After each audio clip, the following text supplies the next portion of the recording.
It's time now for a look at the latest in local news. In the news, the body of a Brunswick teenager was found around 2 p.m. Tuesday in the water near Jekyll Island Beach after nearly a 20-hour search conducted by hundreds of volunteer local, state, and federal law enforcement agencies. 16-year-old Connor Mathers was found by law enforcement officers at the south end of the Jekyll Island after being reported missing early Monday morning. Connor was attending a church camp on Jekyll and was not present at a 6 p.m. gathering after participating in the early activities. Deputies in a Marine patrol boat using sonar found the body yesterday afternoon. Cause of death is still under investigation.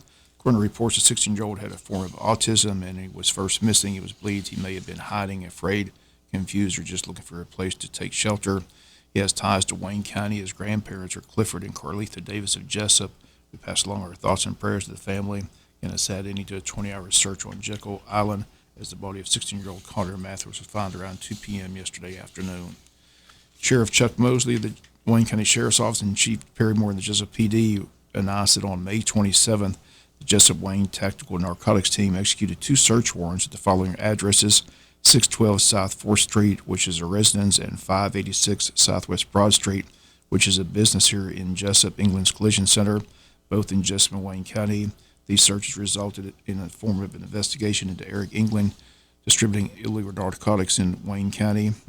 During the searches of the addresses, the investigators discovered a quantity of cocaine, LSD, marijuana, and THC oil products, approximately 700 tablets, approximately 14 Lycodane patches, 3 firearms, and $19,322 in U.S. currency. Following items were seized from the residents and businesses and will be subject to asset forfeiture under Georgia law. $19,322 in U.S. currency and 3 firearms. 56-year-old Eric England of Jesup was arrested, will face multiple charges, including but not limited to possession of a Schedule II drug, cocaine with intent to distribute, possession of a Schedule II Adderall with intent to distribute, possession of Schedule I LSD, possession of Schedule I THC oil products with intent to distribute, possession of Schedule I marijuana with intent to distribute, conspiracy or attempt to distribute a controlled substance, possession of dangerous drugs, Lycodane patches, possession of firearm during the commission of a felony.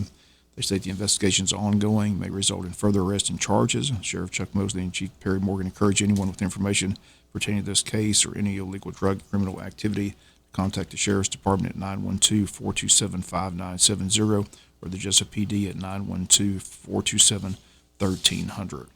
This morning at Coastal Pines Technical College from 9 to 11, Jesup Mayor Ralph Hickok is hosting a regional forum to discuss the homeless in Wayne and surrounding counties. State and federal legislators, along with local law enforcement, other agencies expect to be in attendance at today's event. Once again, that's taking place this morning from 9 to 11 at Coastal Pines Technical College. We'll be back with more news after this word from our sponsor or the commercial messages, so please stay tuned. In other news, the Wayne County Commissioners met Tuesday afternoon for a work session and a called meeting discussing ISO ratings and fire stations and EMS and changing the rapid response position to an emergency services deputy director. That was the final action taken at Tuesday's meeting, and here was that motion.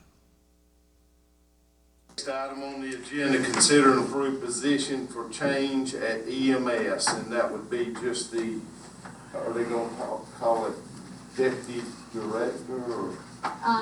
Emergency Services Deputy Director. Okay. I'll make a motion to accept it. I will second that. Motion and a second, Madam Clerk. Commissioner McCrary, Yes. Commissioner Hopkins, Yes. Commissioner Thomas, Yes. Commissioner Hickox. Yes. And once again, that the vote 4-0, Mike Gordon left after the work session. Once again, the change of the title was the only thing that has changed. EMS Director Richard Johnson was at the work session and the meeting presenting the proposed change. Commissioner stated that the purpose is to correct the problems. They continue to state that they want to be proactive, not reactive when it comes to EMS in Wayne County. Here was part of that discussion at the work session. I realize we do still have issues, but I think we're headed in the right direction and we're trying to get there.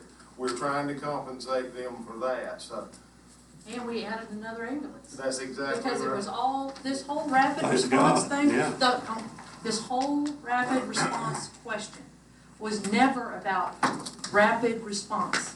It was about a 911 call being made and somebody going. And if that didn't happen, this board went to great lengths to get another ambulance on the road. If we need another ambulance on the road, this board will not be the board that shuts that down. We have always been proactive to service Wayne County, and I don't know how it gets misrepresented, but that is our stand, and that will continue to be our stand. I've been asking for years, Commissioner. And we made it happen. You did. Yes. Thank goodness. We Thank you. still, like I said, we eliminate the call we talked about. It's gonna take another 24-hour truck. It's the only way it's gonna work. I mean, that's the only way that's gonna work. And there's always gonna be that call you can't get to. Always.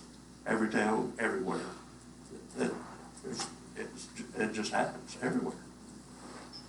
That's terrifying. That is a terrifying thought, that there's always gonna be a call you can't do. It's terrifying, because that could be your mother.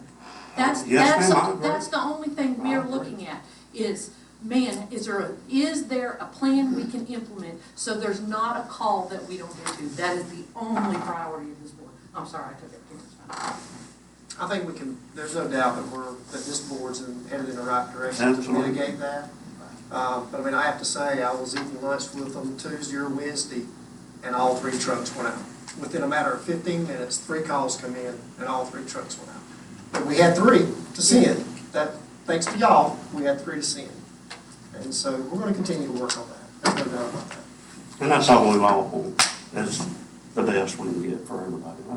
That's the goal.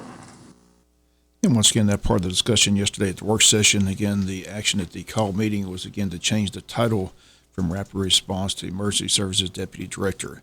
2 other items on the agenda, and the board voted to approve the resolution to accept the Georgia DOT contract for costs associated to construct Phase 2 of the parallel taxiway and perimeter fence at the airport, and they approved a resolution in support of land and water conservation grant. It's a $300,000 grant that the Altamont Leisure Committee has applied for, and they needed a resolution for the landowners, which is the counties. The commissioner approved that resolution at Tuesday's call meeting. Commissioners set to meet Monday, June 5th in their regular monthly meeting. That agenda's out. We'll run down the agenda on Thursday and Friday's newscast. We'll be back with some final news notes after this word from our sponsor, the commercial messages, so please stay tuned. Final notes news on Thursday.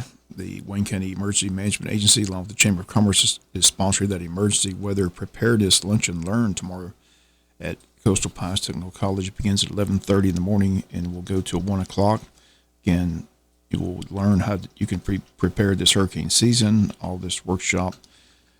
At this workshop, you'll gain skills and knowledge from emergency weather expert Alexander Booth, meteorologist with the National Weather Service in Jacksonville, Florida. Once again, tickets are available at the Chamber today. $20 for members, $25 for non-members. Everyone is invited.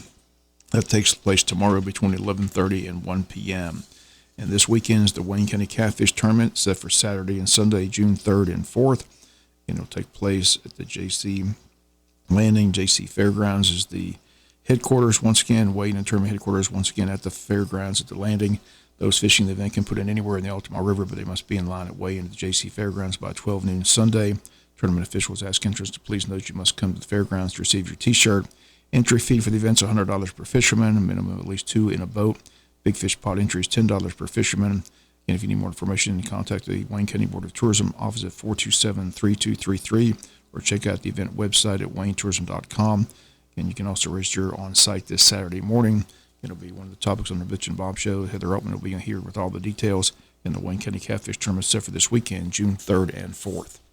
That'll do it for the latest in local news. Sports comes your way in a few minutes. Bob Morgan, have a great day.